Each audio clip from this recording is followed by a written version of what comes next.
Assalamualaikum warahmatullahi wabarakatuh. Oke, pada kesempatan kali ini kita akan melanjutkan video kita mengenai psikotes warteg gitu. Nah, ini merupakan alat tes yang pertama kali diciptakan oleh Kruger and Sanders dari University of Leipzig.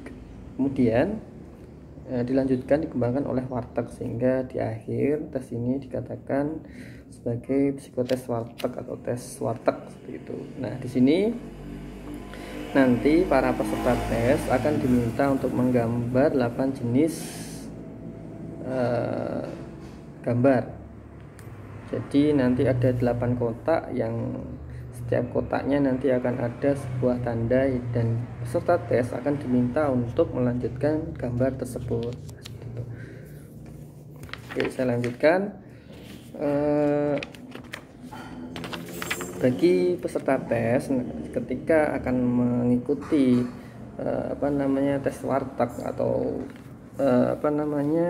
tes wawancara kerja yang sebelumnya harus mengikuti tes psikotes, ya, kalian harus bisa mematuhi tata tertib yang disampaikan oleh HRD atau psikolog atau siapapun yang bertugas dalam memberikan tes ini. Nah, nanti dalam pelaksanaannya pasti akan ada instruksi tes. Nah, dalam instruksi itu kalian harus memahami dengan benar, tenang, kemudian kerjakan seperti itu. Jangan sampai setiap instruksi kalian ada yang kelupaan seperti itu. Jadi perhatikan dengan baik. Artinya ketika mengikuti tes kalian harus tenang, relax seperti itu. Oke, saya lanjutkan. Nah, saya akan langsung membahas mengenai yang dikatakan sebagai tips-tipsnya saja. Jadi tips-tips dalam warteg tes. Nah, yang pertama, setiap peserta itu langsung menulis urutan gambar yang Anda buat terlebih dahulu seperti itu. Nah, beberapa tips itu menyebutkan bahwa agar kalian lolos tes ini sebaiknya Anda menggambar secara kombinasi. Jadi urutan 1 sampai 8 itu sebuah kombinasi dan tidak terlalu acak seperti itu. Jangan sampai terlalu acak. Nah, bila juga tidak disarankan untuk menggambar secara berurutan. Jadi 1, 2, 3, 4, 5, 6, 7, 8. Karena itu nanti akan diartikan sebagai kalian adalah orang yang kaku dan konservatif seperti itu.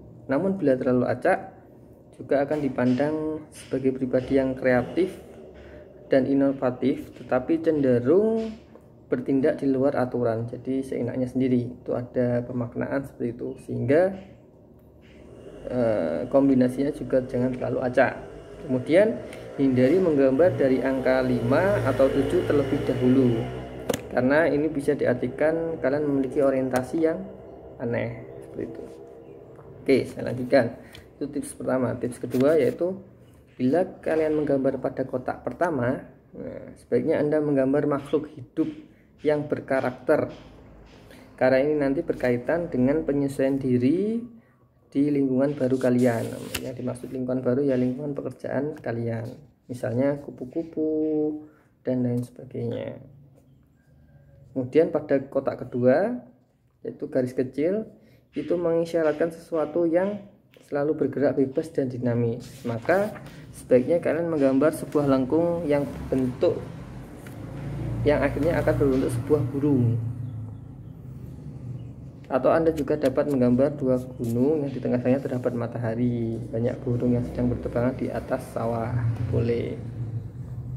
Nah, itu nanti diartikan bisa sebagai gambar matahari yang sedang terbit, menunjukkan bahwa Anda sedang tumbuh dan berkembang, bukan menggambar Anda yang sedang pada masa tua kalian. Kotak ketiga yaitu garis vertikal yang semakin naik, ini diartikan sebagai ambisi peserta dalam meraih kesuksesan. Maka pada gambar ketiga ini kalian harusnya menggambar benda-benda mati seperti tangga, tiang listrik maupun benda lain yang mensyaratkan hal tersebut. maksudnya ya benda mati tadi yang menjulang tinggi. Kemudian yang keempat, nah pada kotak keempat ini berupaya untuk mengukur kemampuan peserta dalam menghadapi situasi sulit. Maka gambarlah benda mati seperti gedung-gedung bertingkat. Gambar kelima, nah gambar kelima ini mengisyaratkan sebuah konflik dan dinamika. Pasti nanti ketika kalian akan bekerja ada yang namanya konflik dan dinamika dalam kelompok kerja kalian. Ini gambaran ini berupaya untuk melihat seperti itu. Nah, di sini pada bagian ini Anda dapat menggambar orang yang sedang balapan atau semacamnya. Prinsipnya di gambar ini kalian berupaya senang dalam berkompetisi untuk memotivasi diri Anda bergerak lebih cepat. Kemudian kotak keenam, garis horizontal dan vertikal itu menunjukkan kesederhanaan tapi tetap menyuguhkan realitas. Itu.